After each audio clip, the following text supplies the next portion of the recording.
Casi todos los seres humanos, todos nosotros, cuando termina un año y empieza uno nuevo, sentimos el deseo, la mayoría, de hacer nuevos propósitos.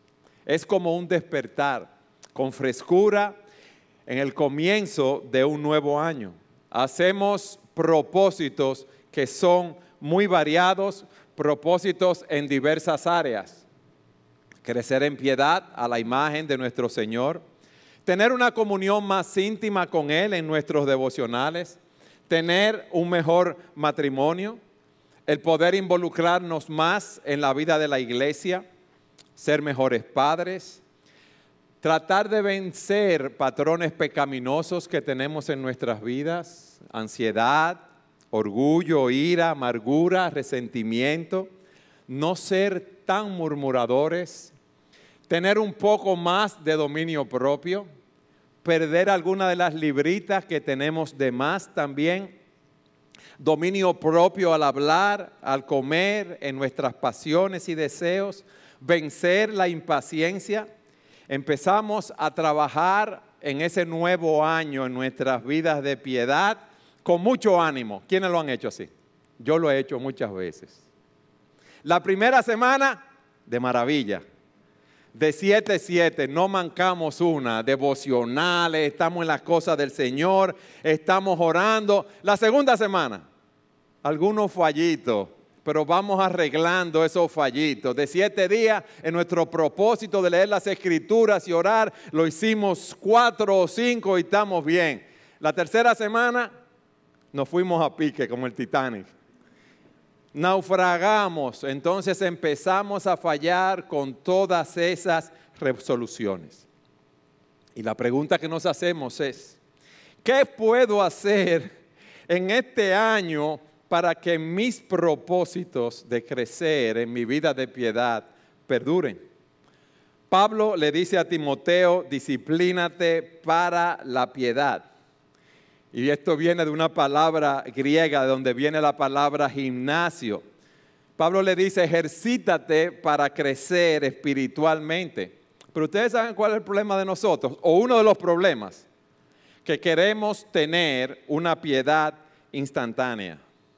Usted enciende el televisor de su casa, está viendo un juego de baloncesto, de tenis, de fútbol, y usted quiere ser como esos jugadores y quiere ponerse en forma. O está escuchando un concierto de guitarra, de violín y ve a esos músicos y usted quisiera poder tocar esos instrumentos de esa manera. Pero le voy a decir algo. Miren, esos deportistas profesionales, famosos, futbolistas, peloteros, baloncelistas, basquetbolistas, golfistas, tienen talentos naturales. Pero también pasan horas, horas y horas entrenando para desarrollar sus habilidades. Esos baloncelistas que ustedes ven realizan muchos ejercicios físicos, practican las técnicas del juego y diariamente lanzan cientos de pelotas al aro desde diferentes posiciones, igual que los músicos. Duran horas diariamente practicando su instrumento, 8, 10, 12 horas. Nosotros queremos que nuestra piedad sea instantánea. Queremos ser buenos músicos o buenos deportistas con 2 o 3 lecciones.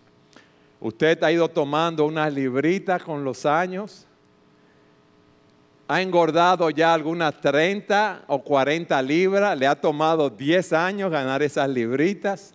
Y resulta que un día usted se ve su barriguita y su chichito bien pronunciado y dice, yo quiero rebajar. Y aquí me están vendiendo una pastilla que si yo me la bebo voy a rebajar 1 libra diaria con esa pastilla. Entonces, en 30 días voy a perder las libras que me tomó 30 años conseguir. Y resulta que no es así. Requiere esfuerzo, requiere ejercicio, requiere dominio propio para nosotros perder esas libritas. Y en la vida espiritual es así. Nosotros debemos ejercitarnos para la piedad. debemos trabajar para crecer a la imagen de nuestro Señor y Salvador Jesucristo. Y yo quiero que hoy veamos algunos principios para nosotros poder hacer realidad esos propósitos, para que esos propósitos perduren. Si tú eres un cristiano, si tú has ido a los pies de Cristo arrepentido de tus pecados, confiando en Él como tu Salvador, sabiendo que no hay otro nombre dado a los hombres bajo el cual podamos ser salvos, solo en el nombre de Jesús, tú puedes hacer resoluciones, propósitos que perduren. Yo no estoy diciendo que lo vas a hacer a la perfección, pero sí podemos nosotros hacer esas proposiciones para nosotros poder vencer y exaltar el nombre de Cristo. Amén. Yo quiero darle algunos principios. El primero. Lo primero que tú debes hacer es, en oración, escribir en una frase el propósito de tu vida. Oye bien, en oración, escribir en una frase el propósito de tu vida. Dice nuestra confesión que el fin principal del hombre es glorificar a Dios y disfrutar de Él para siempre. Es reconocer su grandeza, darle el honor, la alabanza, la adoración que solamente Él merece. John Piper dice que es que debemos disfrutar de Él para siempre, que no es suficiente ver la gloria de Dios, sino que debemos deleitarnos en Él. Él debe ser nuestro mayor placer. Como dice el salmista en el Salmo 16, en tu presencia hay plenitud de gozo, en tu diestra deleites para siempre. O como dice el Salmo 37:4, pon tu delicia en el Señor y Él te dará las peticiones de tu corazón. Pero nosotros sabemos que aunque esa es la meta de nuestras vidas, nosotros nos quedamos muy cortos de poder cumplirla. Y miren, mis hermanos, en la medida que vayamos viendo estos principios y veamos aquellas áreas donde nos quedamos cortos y donde no estamos glorificando el nombre del Señor, en vez de abatirnos, debemos ir al trono de la gracia en confesión de nuestro pecado. Si confesamos nuestros pecados, Él es fiel y justo para perdonarnos y limpiarnos de toda maldad. Si decimos que no hemos pecado, le hacemos a Él mentiroso y su palabra no está en nosotros. Dice la Escritura, y si alguno peca, abogado tenemos para con el Padre, a Jesucristo el justo. Y dice la Nueva Traducción Viviente, pero si alguno peca, tenemos un abogado que defiende nuestro caso ante el Padre. Es Jesucristo el que es verdaderamente justo.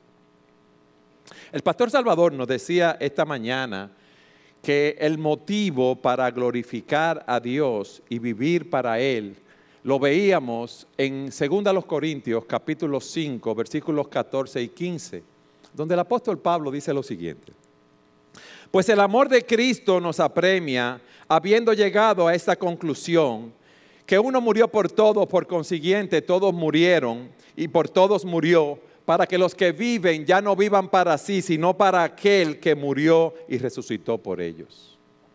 ¿Por qué yo debo vivir para la gloria de Dios? Por la obra que Cristo realizó en la cruz del Calvario.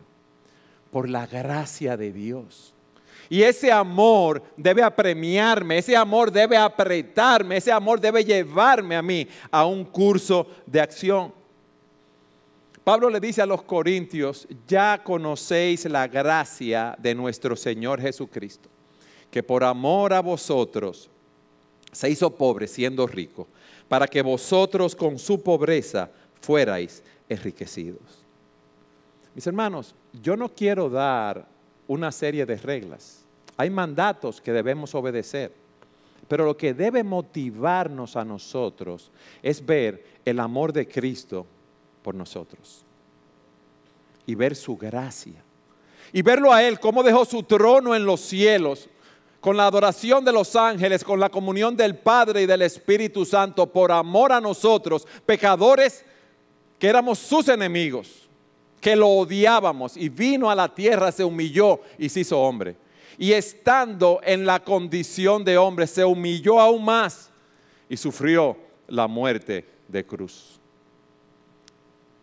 Por eso nosotros siempre debemos tener fresca la gracia de Dios, ese don inmerecido que Dios nos dio en Jesucristo, la obra que Él realizó por nosotros. Y eso debe motivarnos a ir hacia adelante. Y eso debe motivarnos también el saber que Él murió, que Él ascendió, que Él resucitó, ascendió y está sentado a la diestra de Dios para nosotros. Cada vez que caigamos, en vez de abatirnos y deprimirnos, podamos confesar nuestros pecados en su presencia, sabiendo que en Él hay perdón para que seas reverenciado. Por eso yo quería empezar por ahí. La gloria de Dios. Un pastor escribió una frase de cómo presentar esto. Él dice: quiero glorificar a Dios. Yo la adapté para mí en parte. Quiero glorificar a Dios siendo un esposo, padre y abuelo piadoso, y como pastor usar mis dones de predicación y consejería para promover el evangelio y edificar el cuerpo de Cristo. Mi hermano, después de tú analizar para quién tú has estado viviendo, si para Dios o para ti mismo, después de confesar tu pecado, después de hacer votos, de ver la gracia de Dios, de seguir al Señor continuamente en su presencia, viendo la obra de Cristo a nuestro favor, de ser apremiado por la obra que Él realizó, tú debes hacer una declaración de propósito. Ahora, la declaración de propósito de cada uno es diferente. Depende de su estatus, si es casado, si es soltero. Depende de su llamamiento. Depende de sus dones. Pero hay algo que no podemos quitar. Nuestro objetivo debe ser la gloria de Dios. La gloria de Dios, ninguna otra cosa. Y debemos tener esa frase, esto presente continuamente en nuestras vidas. ¿Cuál es el propósito para el cual yo estoy viviendo? Y cuando uno escribe esa frase, ustedes saben lo que pasa con nosotros. Que miramos atrás en este año y vemos todas las veces que hemos vivido para nosotros mismos y no hemos vivido para Dios. No te abatas. Confiesa tu pecado en la presencia de Dios y sigue adelante. Nuestro Dios es un Dios de primera, segunda, tercera, cuarta, infinitas posibilidades en su amor, en su gracia, en su bondad y en su misericordia para sus hijos. Y yo espero que tú escribas esa declaración de propósito para tu vida. Quiero glorificar a Dios siendo un esposo, un padre, un abuelo y piadoso, y como pastor usar mis dones de predicación y consejería para promover el evangelio y edificar el cuerpo de Cristo. En segundo lugar, a la luz de esa declaración es bueno que tú escribas algunas metas que tú quieres alcanzar en tu vida a corto, mediano y largo plazo. Por ejemplo, ¿qué tú vas a hacer en tu vida espiritual? ¿Qué metas tú tienes para glorificar a Dios en tu vida espiritual? ¿En tu relación con Dios? ¿En tu crecimiento espiritual? ¿Áreas o pecados que tú debes luchar con ellos? ¿Gracias que debes desarrollar en tu vida?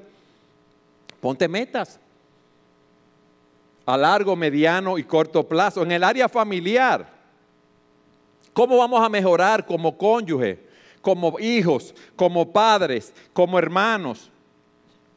¿Cómo vamos a mejorar? ¿Qué vamos a hacer? ¿O vamos a esperar este nuevo año con muy buenos propósitos, pero sin nada definido? En tercer lugar, no solo lo espiritual, lo familiar, lo laboral. ¿Qué quiero que pase en mi vida, en mi carrera, en mis finanzas? En cuarto lugar, en lo ministerial, identificar los dones que Dios me ha dado y el lugar donde Dios quiere que yo le sirva a Él. En quinto lugar, en el aspecto intelectual, el desarrollo de tu intelecto, de tu mente, a través de la lectura, a través de los pensamientos. ¿Qué yo voy a hacer para desarrollarme en este año más intelectualmente? Y en sexto lugar, en lo físico.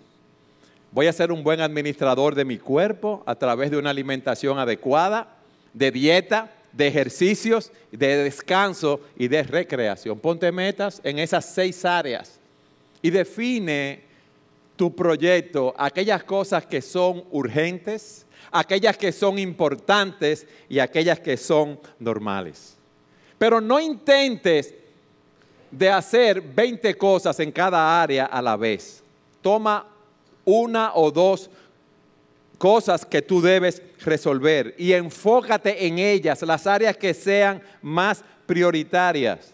Y después que la hagas, debes hacer un plan de acción, como vamos a ver, y hacer una evaluación mensual o quincenal de cómo va tu progreso.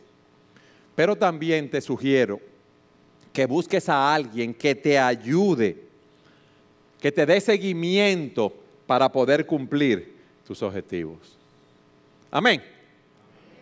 En tercer lugar, tú debes planificar un tiempo diario para la lectura de la palabra y la oración, incluyendo el tratar de memorizar las escrituras. Dice el salmista, en mi corazón he atesorado tu palabra para no pecar contra ti. Dice también, lámpara es a mis pies tu palabra y lumbrera a mi camino.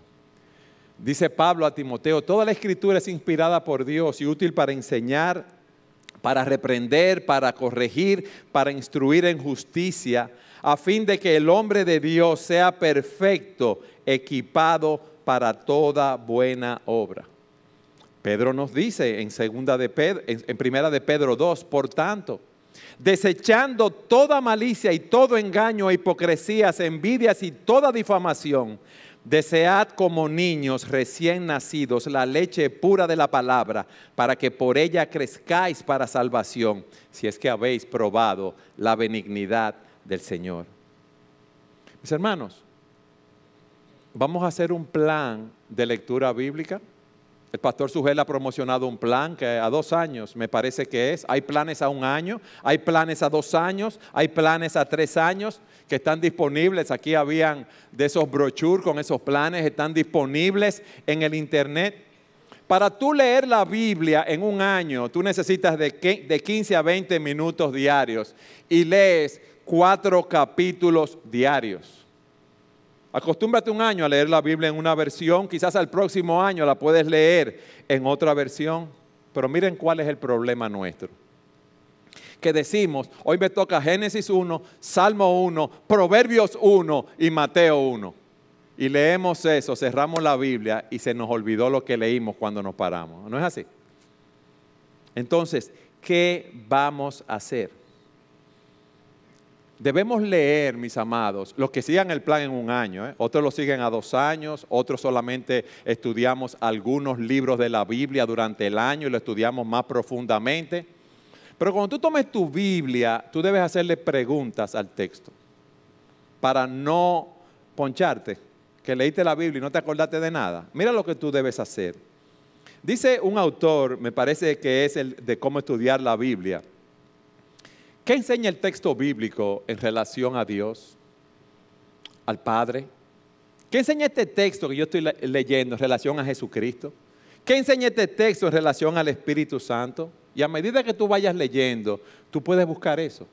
¿Hay aquí algún pecado que debo evitar? ¿Hay algún pecado que debo confesar? ¿Hay un mandamiento que debo obedecer? ¿Alguna promesa que debo orar al Señor? ¿Algún ejemplo que debo imitar? Hay algo en este texto bíblico, y siempre lo hay, por lo cual yo debo orar hoy. ¿Cómo yo lo puedo aplicar a mi vida? Mis hermanos, no es leer por leer. Es mejor leer 5 versículos en un día, meditar en esos versículos, memorizarlos, hacerle esa pregunta y sacarle un beneficio espiritual. No es leer por leer, es buscar cuál es el mensaje que Dios tiene para ti en ese día. A un pastor amigo de los Estados Unidos, muy querido, muy piadoso. Yo una vez le pregunté cómo él hacía su devocional y él me dice, mira Eduardo, yo empiezo a leer la Escritura y empiezo en los Salmos. Y hasta que Dios no me habla, hasta que no me dice algo específico, que lo veo en el texto, un mandamiento, me muestra un pecado, algo que yo debo hacer, yo sigo leyendo la Escritura. Otros hacen un plan devocional más profundo en su lectura. Leen la Biblia y la leen con una Biblia de estudio. Otros leen la Biblia y tienen a su lado un comentario. Ahora, lo que nunca podemos dejar de hacer, mis amados, es de leer la Escritura y de sacar el mensaje que Dios tiene para nosotros en ese día. Podemos buscar ayudas para nosotros entender mejor las Escrituras. Están los comentarios explicados de Juan Carlos Rail, que son muy devocionales, que nos dan un texto y nos dan varios principios de ese texto. Los de Matthew Henry, los de MacArthur y muchos otros autores. Hay muchos hermanos que diariamente leen un sermón de una serie de un predicador y oyen un mensaje y lo fichan. Y se pasan el día meditando en lo que leyeron y en el mensaje que predicó ese pastor o que leyeron acerca de ese texto. Debemos memorizar esa palabra en nuestros corazones y debemos aplicarla en nuestras vidas. Pero también, mis hermanos, debemos orar. ¿A quiénes les resulta difícil orar? Wow, cuánta gente piadosa que no levantan la mano. Cuánto piadoso. A mí sí se me hace difícil, hermanos, orar. Yo puedo estudiar 8 horas corrido, no tengo problema quizás. Pero mire, oro 5 minutos y creo que he orado por todo ya, que ya no tengo más nada que orar. ¿Por qué? Porque es una batalla continua. Y nosotros debemos prepararnos para la oración. Entonces, cuando tú oras y oras esos 5 minutos, ¿quién es el sujeto de la oración? Nosotros mismos, nuestra familia, nuestros hijos, nuestro problema. Entonces, no oramos mucho. Cuando oramos 5 minutos y oramos por lo mismo. Y yo quiero darte algunas sugerencias. Lo que yo te decía, ora por lo que tú leíste en tu devocional. Aprende a orar las Escrituras, el texto que tú leíste es lo que tú debes orar. Aparte de eso, haz una lista de oración con tus peticiones particulares, la tuya. Lo que tú quieres ver en tu vida espiritual, en tu familia, en tu trabajo. Haz una lista de los miembros de tu familia, aquellos que son creyentes por su crecimiento espiritual y aquellos que no conocen al Señor para que lo conozcan y empieza a orar por su salvación. El solo hecho de estar orando por ellos te va a hacer estar más alerta para poder ministrar y predicarle la palabra a ellos continuamente. Toma la lista de oración de la iglesia también otro día y ora con la lista de oración de la iglesia. Toma el Padre Nuestro como modelo para orar. La adoración que vemos allí, las peticiones de venga tu reino, las peticiones de danos hoy el pan de cada día, la confesión de perdona nuestras deudas, así como nosotros perdonamos a nuestros deudores. Que el Señor nos libre de tentación. Mis hermanos, son muchas las cosas que nosotros podemos hacer para cambiar en nuestras vidas espirituales. En cuarto lugar, desarrolla el fruto del Espíritu en tu vida y mortifica las obras de la carne. ¿Qué te quiero decir con eso? Todos nosotros tenemos áreas que queremos cambiar. Todos nosotros la tenemos. Entonces vamos a hacer un plan para cambiar esas áreas que no glorifican a Dios.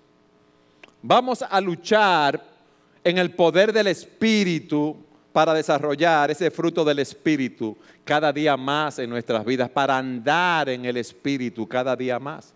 Dice la Escritura, mas el fruto del Espíritu es amor, gozo, paz, paciencia, benignidad, bondad, fidelidad, mansedumbre, dominio propio. Contra tales cosas no hay ley.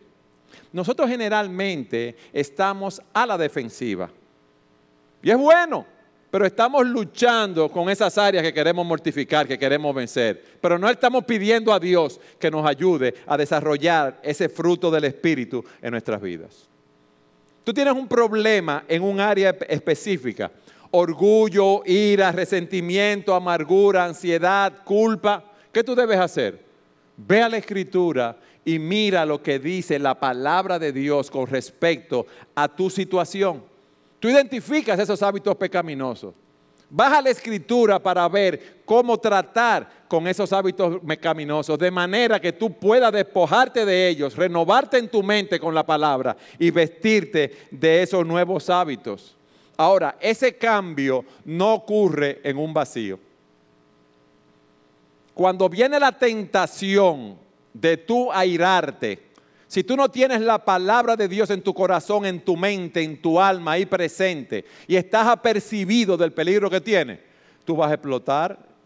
Pero si tienes la palabra presente, tú vas a responder con la palabra. Y día a día, óyeme bien, día a día esa palabra te va a ir controlando más en el poder del Espíritu Santo y tú la vas a ir aplicando cada día más en tu vida. Pero no es solo eso. Si tú estás luchando con el orgullo, tú debes vestirte de humildad. Dice Proverbio con respecto al orgullo, 16:18, delante de la destrucción va el orgullo y delante de la caída la altivez de espíritu. Mateo 23:12, y cualquiera que se ensalce será humillado y cualquiera que se humille será ensalzado. Pablo le dice a los corintios, pero porque ¿quién te distingue? ¿Qué tienes que no recibiste? Y si lo recibiste, ¿por qué te jactas como si no lo hubieras recibido? Nosotros debemos estar apercibidos que si seguimos con esos patrones, vamos a ser humillados. Y así nos vamos a agradar a Dios. Y debemos cultivar la humildad, que es lo opuesto del orgullo. Debemos ver el ejemplo de Cristo, no hacer nada por contienda, por vanagloria, sino con humildad, considerando a los demás como superiores a nosotros mismos, no buscando por nuestros propios intereses, sino por los intereses de los demás. Debe haber en nosotros ese sentir que hubo en Cristo Jesús, el cual siendo en forma de Dios, no estimó el ser igual a Dios como cosa a que aferrarse, sino que se despojó a sí mismo, tomó la forma de siervo, se hizo obediente semejante a los hombres y hallándose en la forma de hombre, se humilló a sí mismo, haciéndose obediente hasta la muerte y muerte de cruz. El cambio no ocurre en un vacío. Yo debo estar lleno de la palabra de Dios. Pero para estar lleno de la palabra de Dios, yo tengo que tener hábito de estudio, lectura, devoción a Dios, amor a Dios. Hermanos, desead como niños recién nacidos esa leche espiritual, la palabra, mis hermanos. Nosotros tenemos que desarrollar ese gusto por la palabra, ese deseo de querer despertarnos en la mañana y tomar la palabra, tomarla a cualquier hora del día para deleitarnos en ella, porque ahí se me revela mi Señor. Ahí me habla de cómo es mi Dios, de Cristo, de la obra que Él hizo en su gracia por mí en la cruz del Calvario. Yo no quiero darle 5 o 6 reglas para que la sigan, no. Esto es un asunto de gracia, de bondad, de misericordia de Dios por nosotros. Es algo que debemos cultivar día a día. No solamente leer la palabra, sino el hábito, en quinto lugar, de leer buenos libros cristianos que nos ayuden a crecer espiritualmente. Pablo estaba preso y escribe en 2 Timoteo 4:13, cuando vengas, tráeme la calefacción que dejé en Troas, fue lo que él dijo. Trae la capa que dejé en Troas con Carpo y los libros, especialmente los pergaminos. Los libros, los pergaminos. Tráeme la palabra. Spurgeon dice lo siguiente, comentando ese texto. Él había estado predicando durante 30 años y sin embargo quiere sus libros. Había visto al Señor y sin embargo quiere sus libros. Había tenido una experiencia más amplia que la mayoría de los hombres y sin embargo quiere sus libros.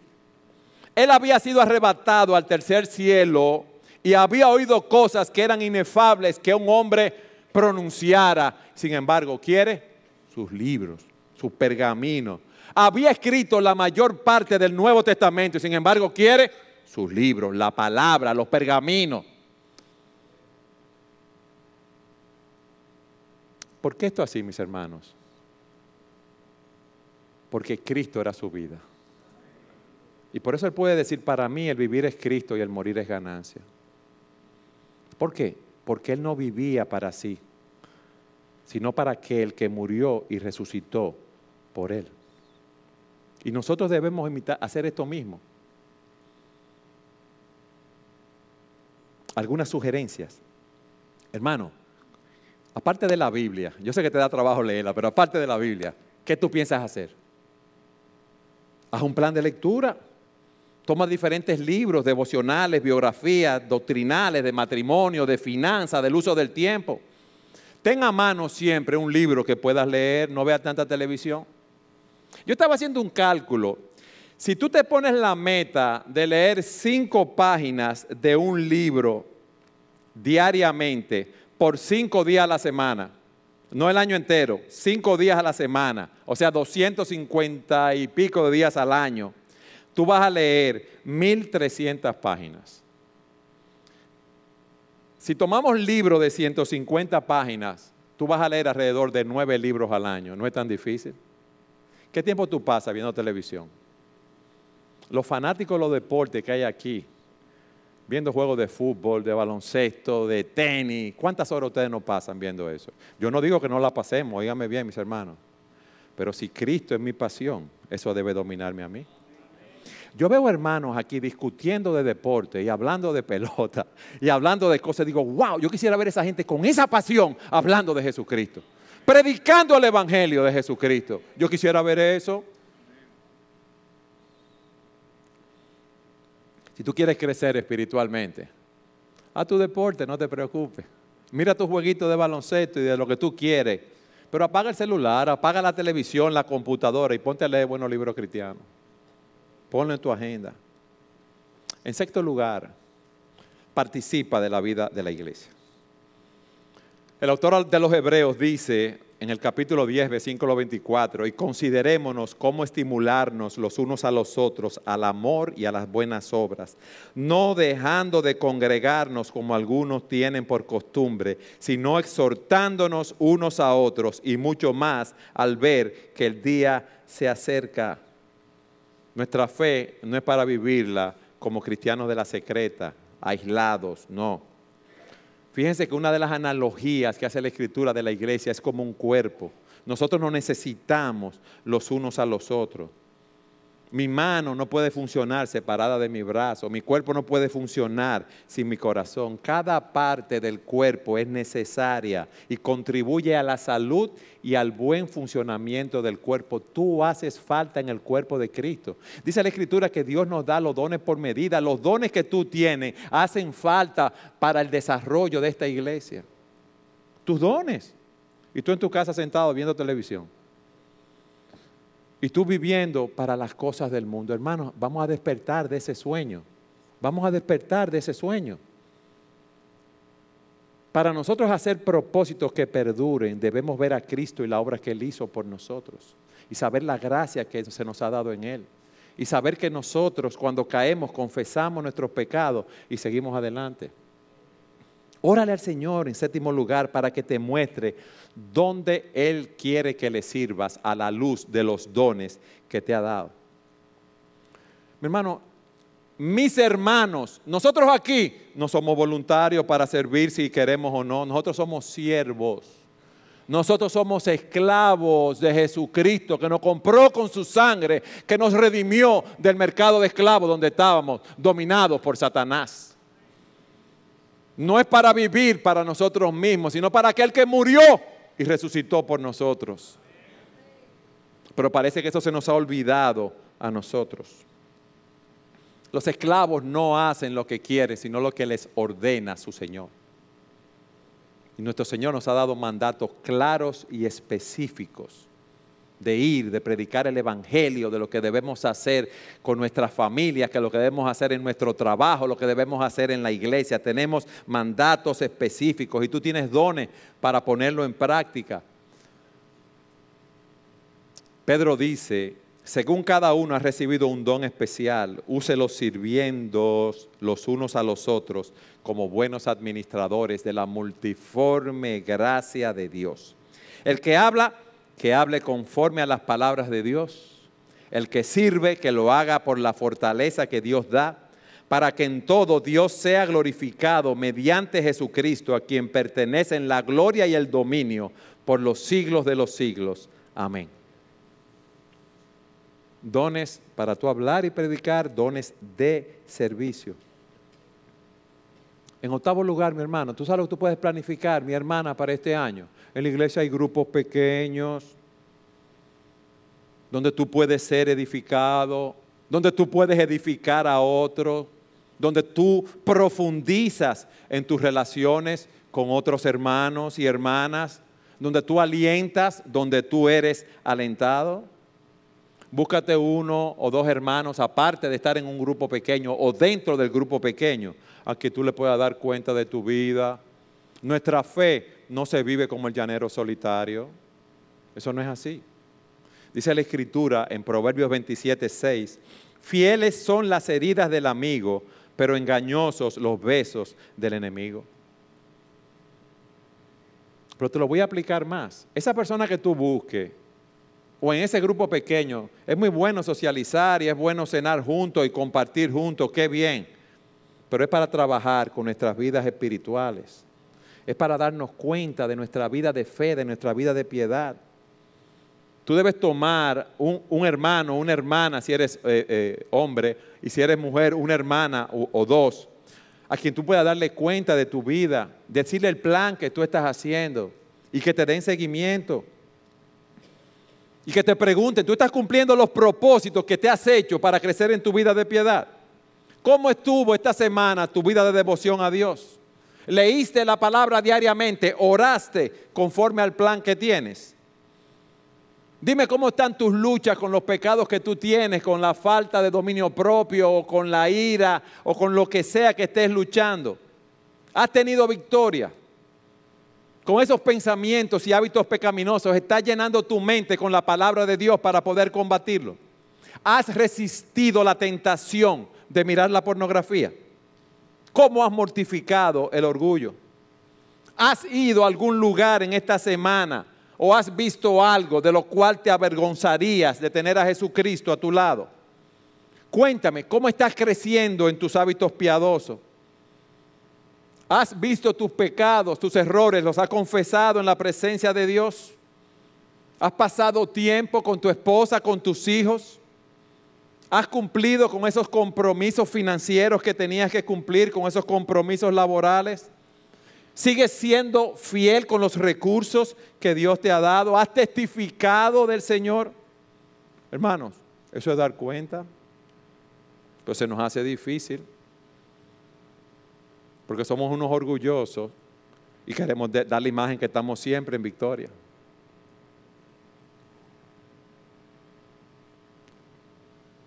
Debemos ejercitarnos para la piedad. Debemos poner en práctica lo que hemos oído. Debemos clamar al Señor que nos capacite para hacerlo. Pablo dice, y con esto concluyo, y aún más, yo estimo como pérdida todas las cosas, en vista del incomparable valor de conocer a Cristo Jesús, mi Señor, por quien lo he perdido todo y lo considero como basura a fin de ganar a Cristo. Y dice él, y ser hallado en él, no teniendo mi propia justicia derivada de la ley, sino la que es por la fe en Cristo. La justicia que procede de Dios sobre la base de la fe. Y él continúa diciendo, y conocerle. Conocer el poder de su resurrección. Y la participación en sus padecimientos, llegando a ser como él en su muerte, a fin de llegar a la resurrección de entre los muertos. Pero él reconoce su limitación y lo dice, no que lo haya alcanzado ya. No es que ya sea perfecto, sino que sigo adelante, a fin de poder alcanzar aquello para lo cual también fui alcanzado por Cristo Jesús. Hermanos, Yo mismo no considero haberlo ya alcanzado, pero una cosa hago, olvidando lo que queda atrás y extendiéndome a la meta que está delante, prosigo al supremo llamamiento de Dios en Cristo Jesús. Hermanos, esa es nuestra meta. Y en Cristo podemos hacerlo porque en Él somos más que vencedores. Hermanos, que esa sea nuestra meta, que ese sea nuestro motivo, de nuestro propósito para nosotros perseverar sirviendo, adorando, alabando al Señor cada día de nuestras vidas. Amén.